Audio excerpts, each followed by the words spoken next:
मुंबई कृषी उत्पन्न बाजार समितीला पावसाचा फटका। पावसामुळे भाज्यांचे दर घसरले। राज्यात मुसळधार पाऊस पडतोय। या पावसाचा फटका मुंबई कृषी उत्पन्न बाजार समितीला बसला आहे। 550 पेक्षा जास्त गाड्यांची आवक मुंबई कृषी उत्पन्न बाजार समितीत झाली असून पावसामुळे भाज्यांचे दर 50% आले आहेत। मुसळधार पावसामुळे ग्राहकांची वर्दळही मार्केटमध्ये तुलनेने कमी झाली असल्याने व्यापाऱ्यांचा भाजीपाला पडूनच आहे। अशा परिस्थितीत भाज्यांचे दर 50%पेक्षा जास्त घसरल्याने व्यापाऱ्यांवर भाजीपाला फेकून देण्याची वेळ आली आहे।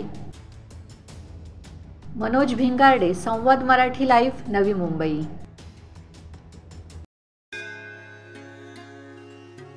श्री गणपती संस्थान महड, तालुका खालापूर, जिल्हा रायगड।